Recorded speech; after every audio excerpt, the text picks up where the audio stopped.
Hello, everybody. If you can see us and hear us okay, please type llama in the chat or let us know where you're viewing from today. As soon as we get some answers into the chat, we can go ahead and officially get started.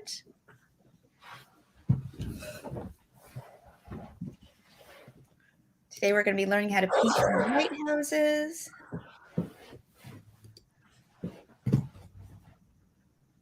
Can everyone see us and hear us all right? Yes, we have some llamas from Tacoma, Washington, Perth, Western Australia, Calgary, Ottawa. Welcome, everybody. Albuquerque. Wow. Awesome. What's the weather like where you guys are? I'm in Ohio, and we actually had snow last night. A little bit of Thanksgiving snow. Ontario, Canada. I want to say hello to all my Canadians. Yeah. I'm in from the West Coast over here. I used to live in Calgary. We moved out to Vancouver Island about a year ago now. So we're just expecting our third deluge of rain and flooding and all that kind of stuff. So I'm excited to be sharing this time with you. Oh, we have people from Hawaii and Northern California, Brazil, snow here in Ontario. Wow. Awesome. All right. Oh, cool and rainy in Washington State.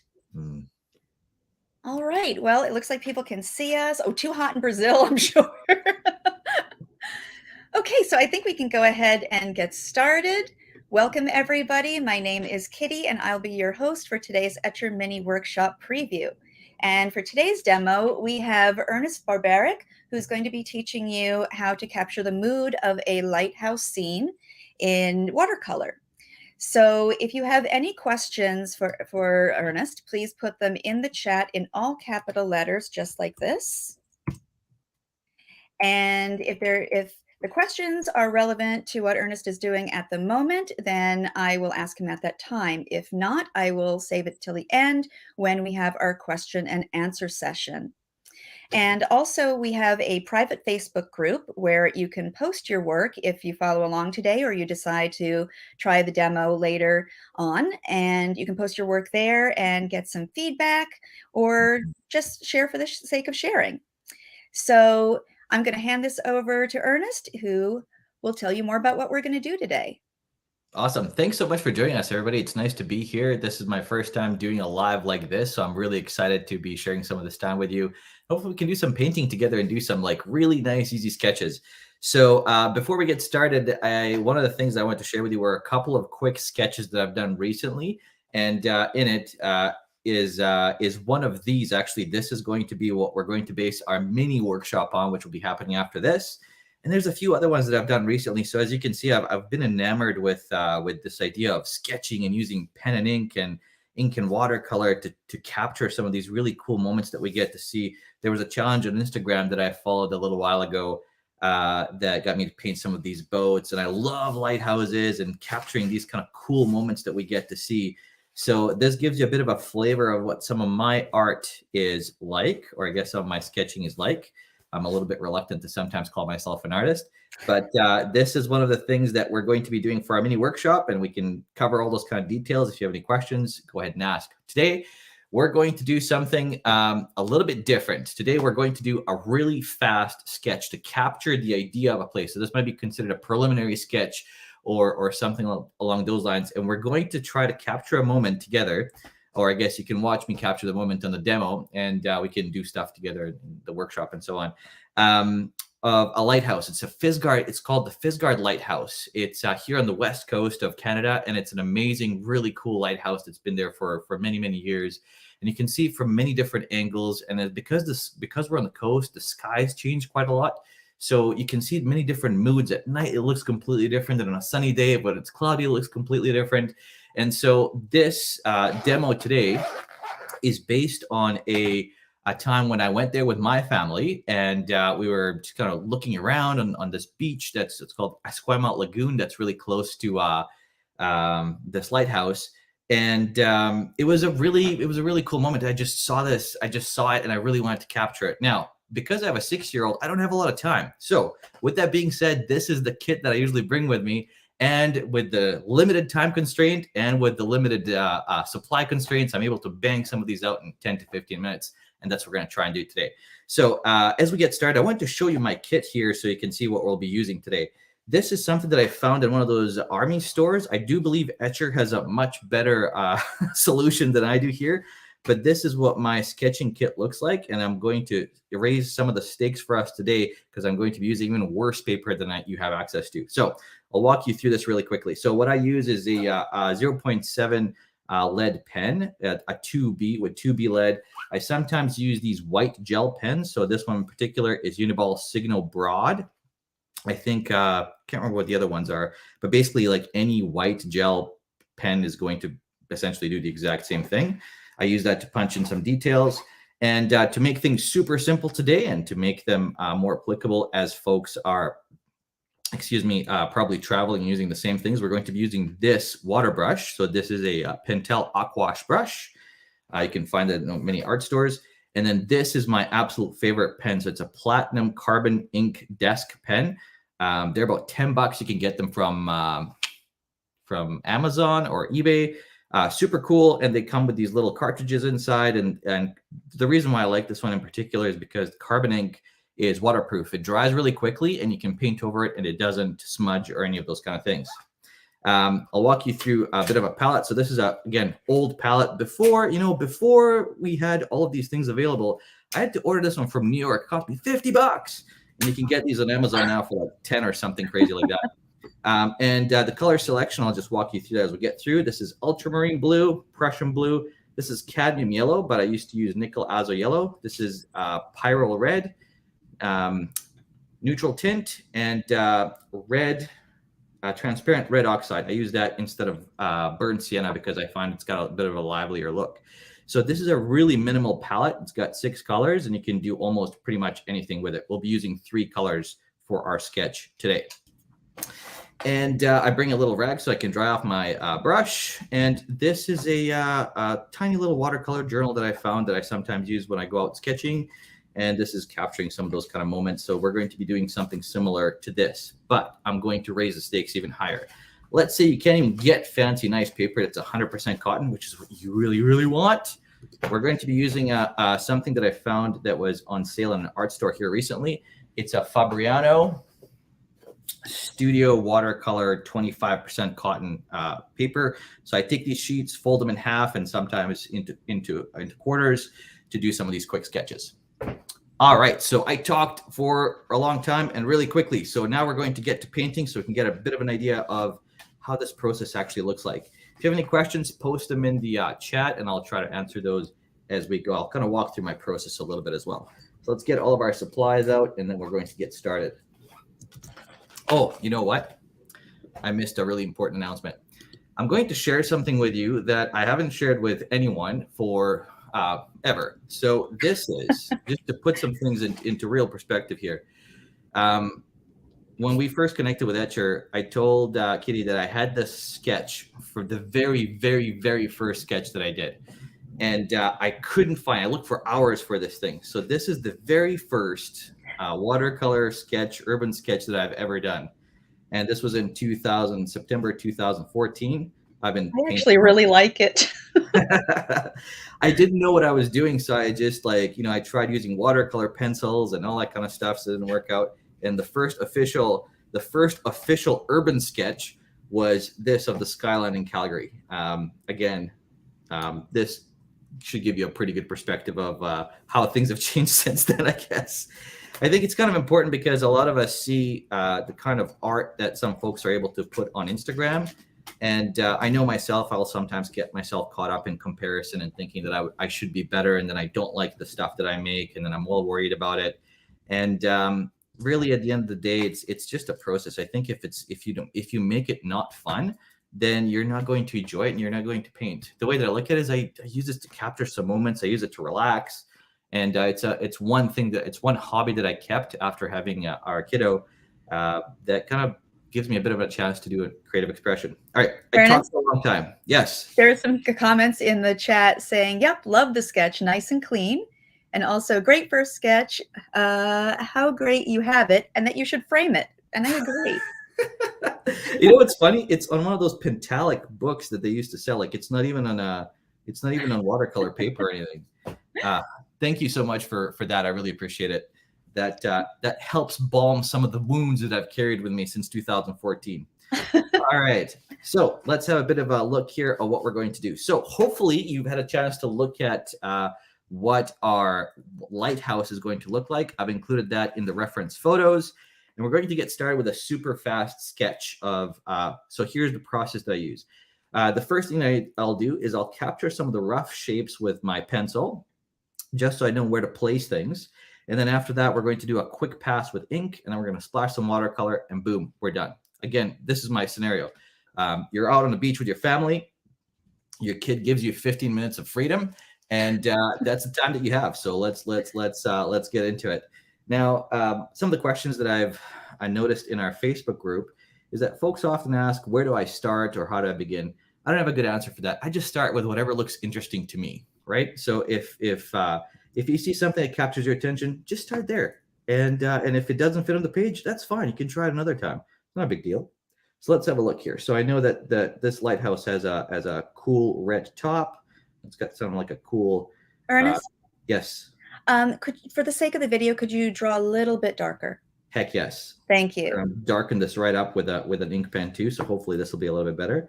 Perfect. So this gives you a bit of an idea. So it's just rough gestural drawing here. It's nothing super fancy. I know that this is kind of like the rough idea of what it's going to look like. I know there's a house that's attached to this lighthouse. The lighthouse is super cool. It's been around for many, many years. It's now turned into a historical, almost like a museum. You can go in and check it out. They have stuff from the 1700s, the 1800s, and it kind of gives you a bit of a history of the place, and it's really, really cool. So it's got a house that's attached to it, and in front of the house, there's this little boathouse. And this little boathouse has usually a tiny little boat in front of it. And I'm not sure if that is there for like just basically tourists or whatever, but I like it. So it's got a little house here, and then it's on a bunch of rocks, as most lighthouses are going to be. So that's it. That's it for pencil. This gives us an idea of rough ideas of what we want. I'm going to mention one more thing. As I get sketching, you're going to notice, if you look in the reference photo, what we're trying to capture is a couple of different things. So I look at mood, shape, shadows, and line. So we captured the rough outline. We're going to put the line in with our carbon ink pen. We're going to capture some of the mood with the sky, so with a splash of color, and we're going to capture some of the shadows with our color here as well. But one of the things that sometimes I like to do is I like to map out. So I know that about half of this is covered in shadow. I know that this area is in shadow, and I know that this is in shadow. So this gives me a couple of real quick marks, just so I know where the sun is coming from, and to make it maybe a little bit more interesting. So that's the pencil sketch. That's it. So again, our kid is walking down the beach there, and she's giving us a few more minutes. So let's see if we can bang this out in that time. All right. Was there a question, sorry, or are you just laughing at me? I'm just laughing. All right. So here we go. So you can see just like it's just very loose. This is a style that I've been trying to figure out how to do, but really there's no way to figure it out how to do. You just have to try it and see what works for you. Now, as I'm doing these ink lines, one of the things that I've learned from a few people that I really like to follow on Instagram is what they do is they leave some of these broken lines. So they don't actually fill it in all the time, which is what I used to do, which means that it kind of gives a little bit of space for interpretation for your viewers or for yourself as well.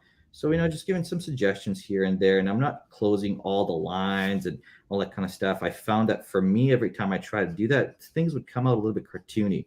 So I'm just kind of putting in some general shapes and some rough lines here. So again, it doesn't have to be perfect. So one question was, how do I draw quickly? Well, just speed up. Give yourself no time. You literally have 5 minutes before your kid comes back and she wants to have a snack. What are you going to do? That's it. That's all the time you got. So this particular lighthouse doesn't have any red lines or anything. It's got a red top, and I'm going to include a red top and red roofs here just to tie things together. And there's a rock here. And so there's an ocean right behind, and we're going to add a splash for the sky. So this is it for an ink sketch. Super fast, super quick. Like I said, you have 15 minutes before you have to go build a snack for your kiddo. And this is all the time you have. Sometimes one of the things that I'll do is I'll add a little bit of darks here and there, just because I find it kind of helps anchor some things in so it looks a little bit cooler. And I think there's a window here. I don't remember anymore. I don't have the picture in front of me. So it's a little bit of window. And these frames are actually white. So we'll see if we can mess around with that a little bit. Maybe not this time. That's it for the ink. So we're done our second pass. Now comes the most interesting part, which is the watercolor. So here's the way that I'm looking at it. One of the ways that I want to capture the mood. So when I got there, it was sunny and it was a beautiful sunny day with bright blue skies. And so sometimes what happens, even if the water is calm, sometimes you get these waves, they'll come up. So we'll add a couple of splashes to signify that. But here's what I'm going to do. So I'm going to be using Prussian blue. That's my sky color or my cool blue, as some watercolor purists would like to say. I'm going to splash that in. But before I do that, I'm going to squeeze out a little bit of water on my water brush and just kind of add a little bit here just to get things started, just to pre-wet the paper a tiny touch. I guess, I don't get to determine how much a tiny touch is. The water brush does most of that deciding for me. I found these to be super wet. One thing to keep in mind. And because this is a folded piece of paper, it's going to be a little bit all over the place, and that's totally okay. So here's what I'm doing. I'm dabbing my water brush into the Prussian blue. Just going to work it out a little bit here, and now watch this. Bam. Add some blues. And we got some sky.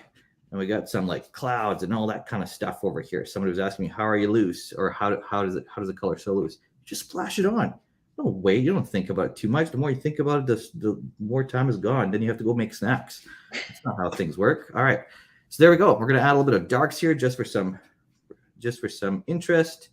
And that can be our sky. We got a cool one here. Bam. If you move really fast, you'll get some of these dry brush lines. And that looks kind of interesting as well. We're going to add some, like, if this dries in time, and because this is 25% cotton paper, sometimes it does and sometimes it doesn't. We're going to add some splashes too. But let's try one thing. I've done this before. So let's try and dab out a little bit of, I'm dabbing out here with my rag here just to add a little bit of like cloud suggestions. Oh, instant clouds. Neat, right? Awesome. All right, so that's it for the sky. Now let's move on to the other stuff. So here's what we do. Here's what we do know.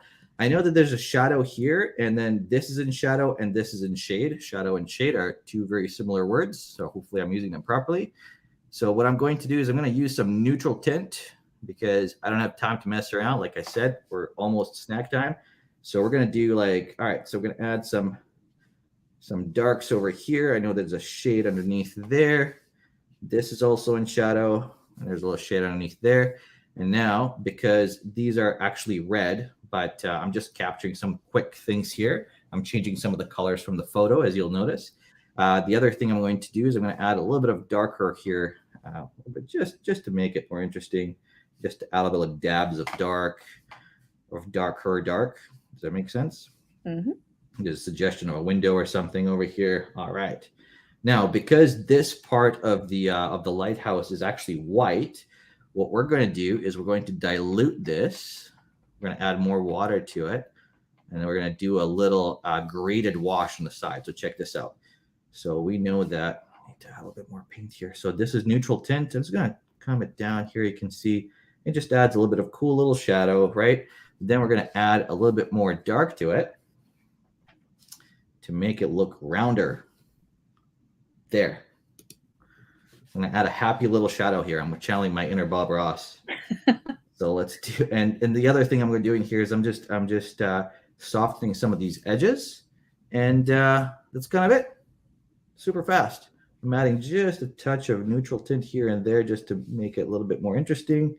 Ernest, and, yes. Can you elaborate a little bit more about what you said? You're softening up the edges. What were you doing right there?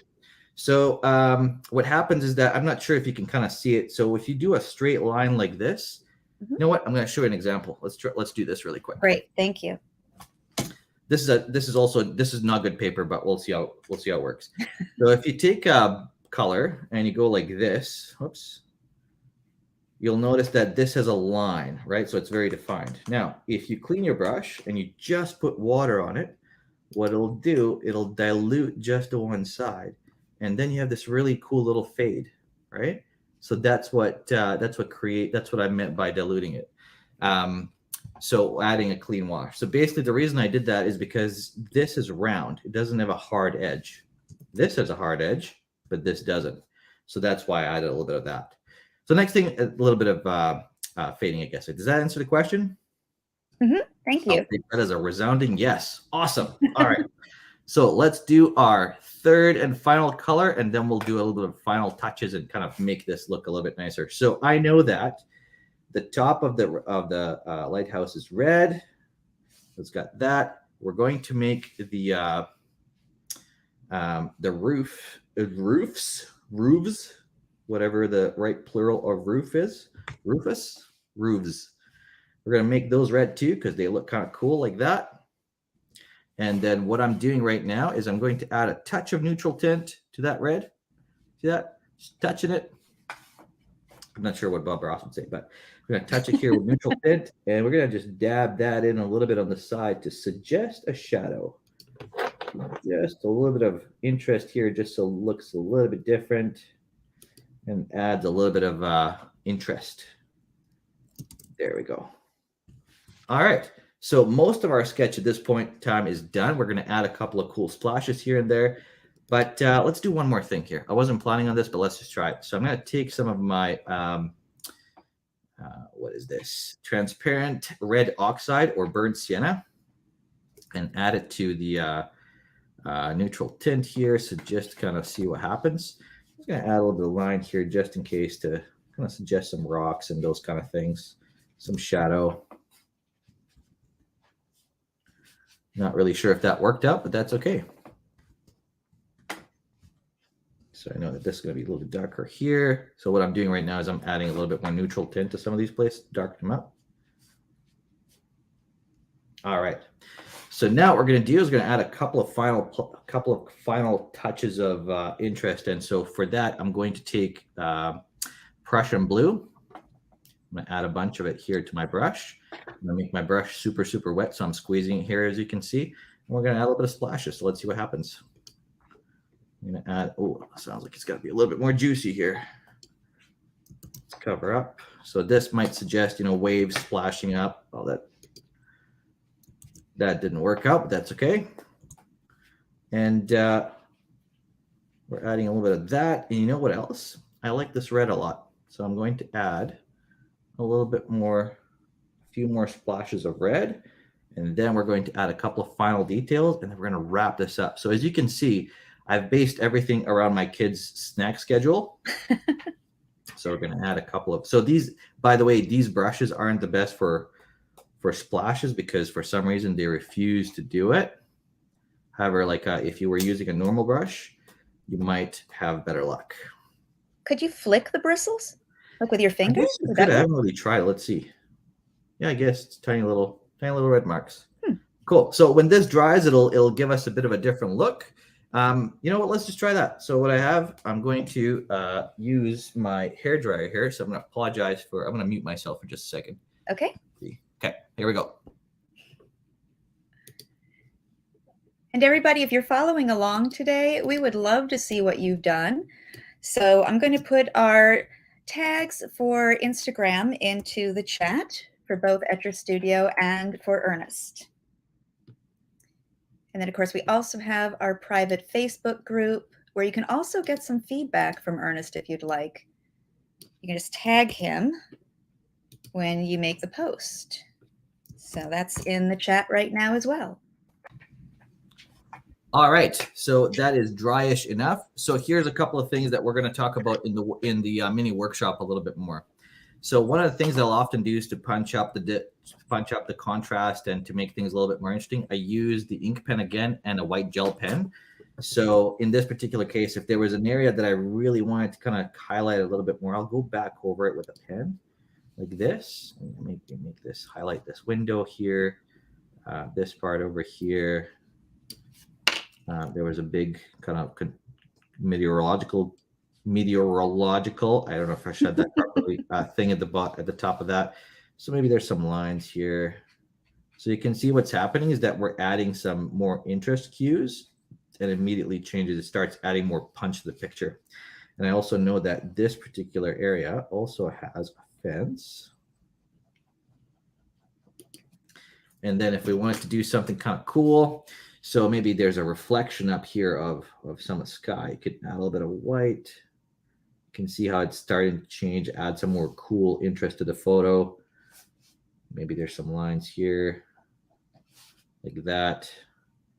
And to the photo, to the image. I said photo. Blasphemy. Blasphemy! Okay, and I think there's a door here, so we'll just kind of sketch that in. There's maybe one over here.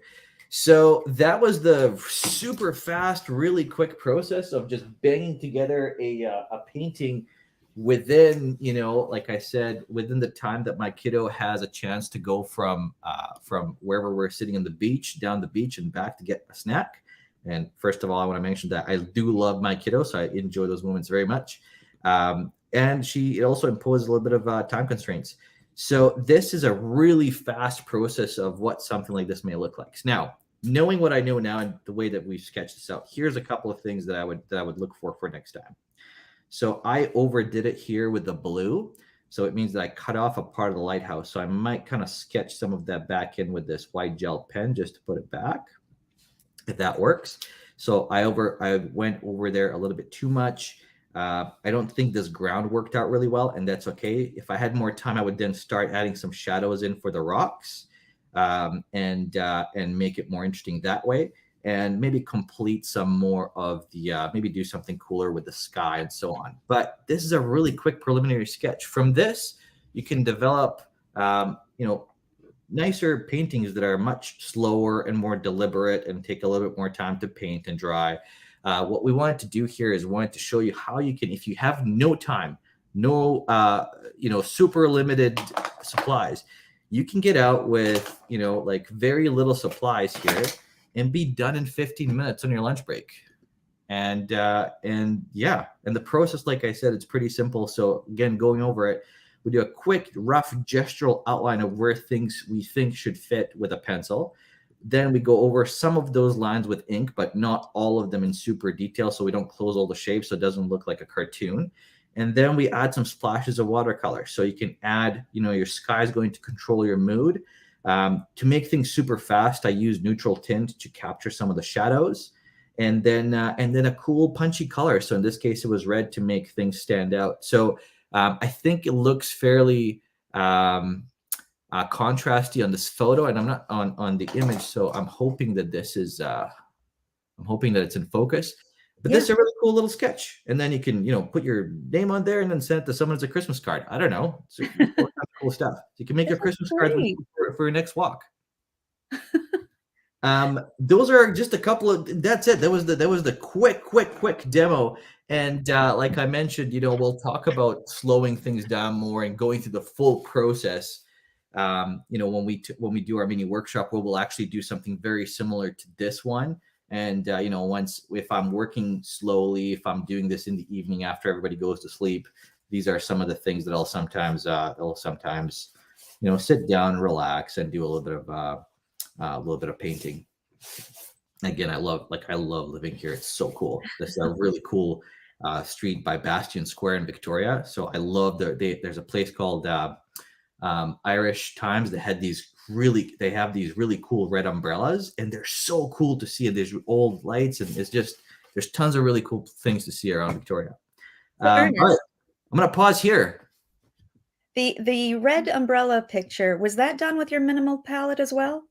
The red umbrella picture was done with my larger, let me see here. Larger palette, same colors. Cool. So I think so in here, what you'll see is that there's some raw sienna, and I added some Quin Rose, and I can walk through all of those when we do, like I have the full supply list. One of the things when I was learning, sorry, I mentioned it.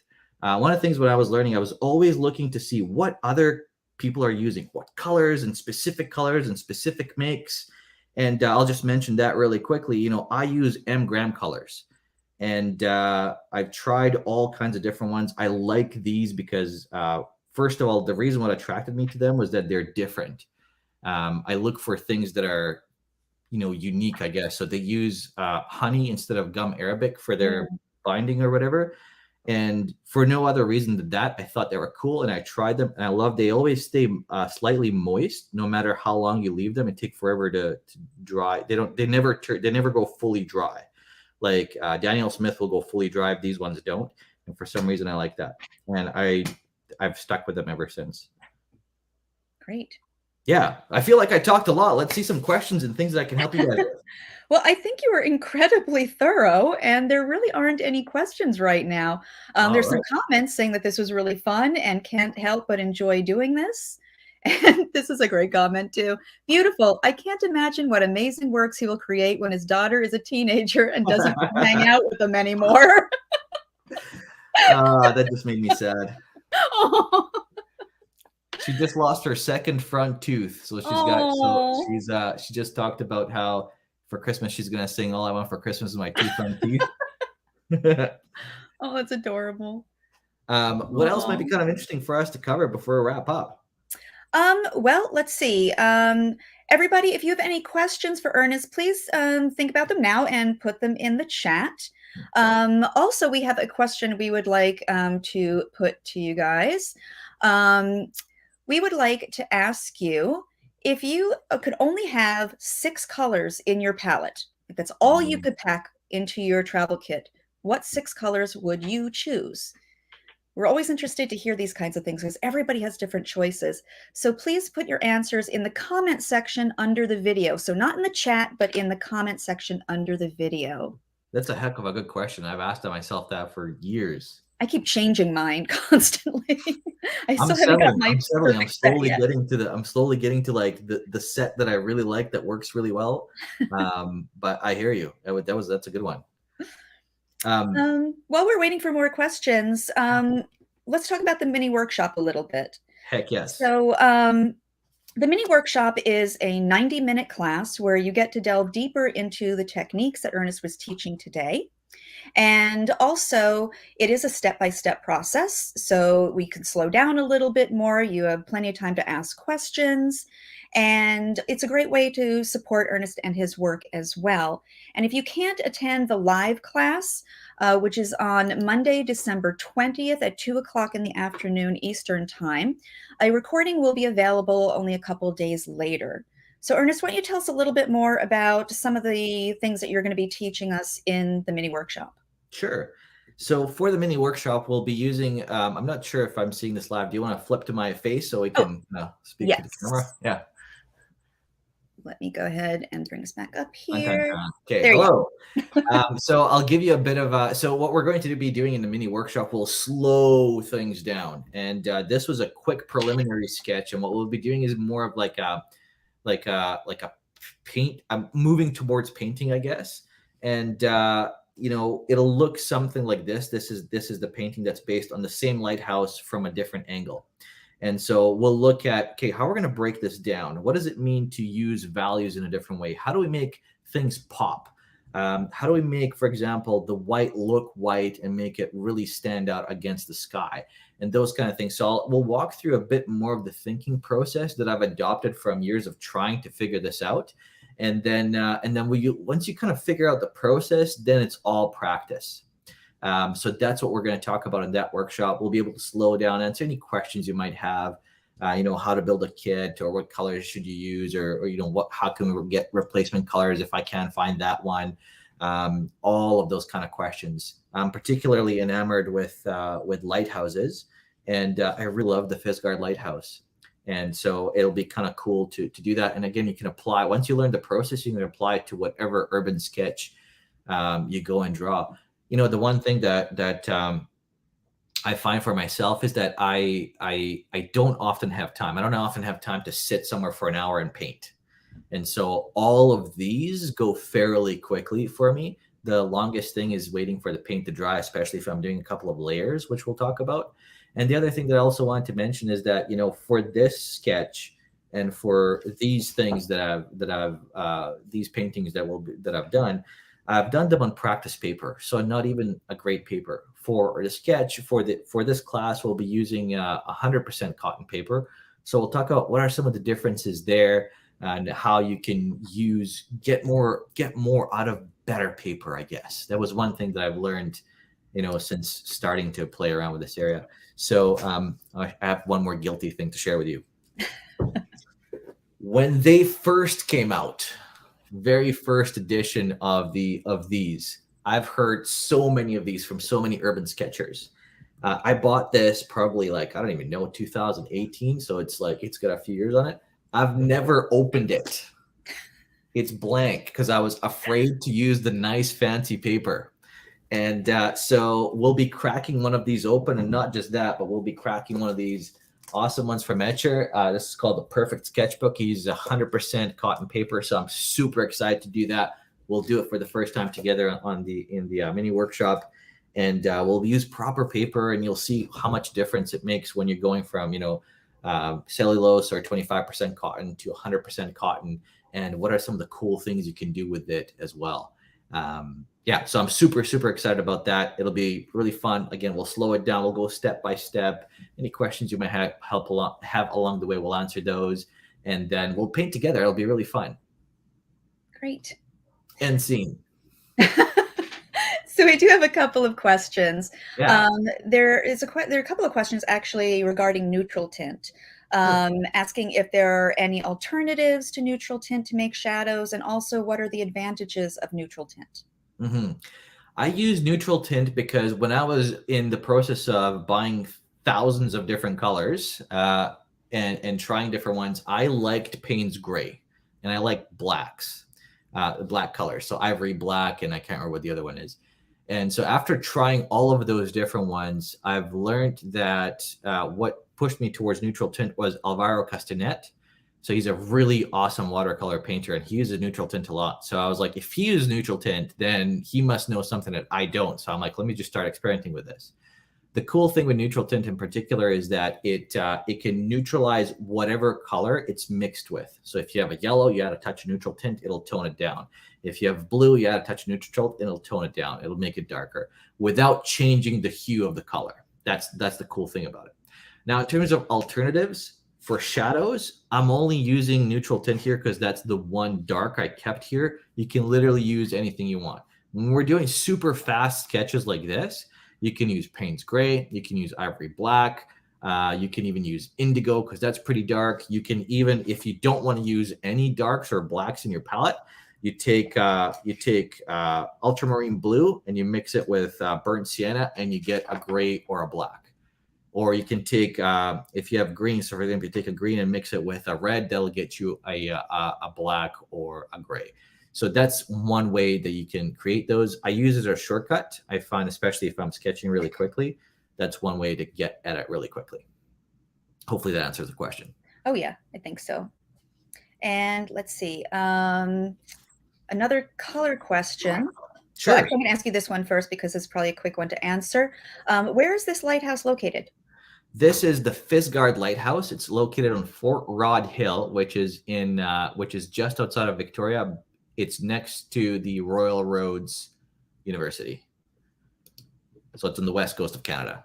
And if you go there, so it's this really cool area, and they actually have some things from World War II. I think you can go there and check out like cannons, and there was a battery of cannons that was pointed towards the sea, I think, to defend it if anybody ever came to Canada for the coast somehow. And it's a really cool spot. And I love this lighthouse. I've seen a few other ones. One of my goals is to travel around the island and actually sketch and paint and take photos of all of them. But I've seen probably 3 or 4. One other really cool one. Sorry, am I talking too much? Is this helpful? No, you're good. Okay, so check it out. One other really cool one that I really like is called Race Rocks. And this is, let's see here. Yeah. So this is Race Rocks. I did this. This is another one of those like 20 to 30 minute sketches really fast. Race Rocks I heard about because a friend of mine was who's really into beers. There's a beer brewery here called what's called Lighthouse. Oh, I think it's called Lighthouse. And one of the beers that they make is a dark beer called Race Rocks. And apparently I'm like, okay, cool. So then I went to find out, where it's from or why it's called Race Rocks. There's a cool lighthouse called Race Rocks. It's an ecological reserve. And this is another one that's close to here. And I really I love lighthouses. I don't know what it is about them. Maybe because I haven't seen too many of them in my life, but they're super awesome. Great. That was a long answer to a short question. I hope that helps. Come visit Western Canada. And why do you prefer tourism Canada? I'm just kidding. Actually, I love this question because I know when I was trying to put my palette together, trying to find, you know, my preferred primary colors was such a challenge. So why do you prefer Peril Red to other reds? So I tried like a gajillion reds. Red was the hardest color to gajillion is an actual number. Yes, it is. It was the hardest one to figure out. So what I did a bunch of reading on a website called Handprint. And on there, he talks about how to do a split primary, how to do like a secondary palette and all of those kind of things. I could never really quite figure it out. I mean, I've tried it, but it just wouldn't it didn't work for me. So I finally settled on something that's called a split primary. So in my larger palette, I have 2 blues, 2 reds, 2 yellows, and a couple of earth colors. So the reason I settled on this one is because it's light fast, which is one problem that all reds have. Most of them aren't light fast, which means that it doesn't fade. If you have it like hanging in a frame, it's not going to turn into like a pinkish hue or something a couple of years down the road. And 2, it's a fire engine red. Man, what are you going to use red for? You want it to like stand out and be cool. And so for me, I loved how fiery and how intense this color is. It doesn't lose intensity.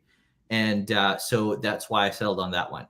I've tried Naphthol Red. I've tried Alizarin Crimson, permanent Alizarin Crimson. What else? I use quinacridone Rose as my cool red. So I use that one to mix flesh tones and those kind of things. And I can't remember. I think I've tried a few other ones, but this is fairly recent. So I tried it, I think, within the last year. And then I said, after I tried it, I've made a commitment to it. And that's the one that I stuck with. I think it makes really nice mixes too. Yeah, I guess I haven't really mixed it a whole bunch, but I think you can get some really cool mixes. So let's try it here. Let's throw a little bit of red with this. Oh yeah, you can get some really cool purple. This is with really great grapes. Yeah, that's right. Look at that. Makes really bright oranges. Let's try that.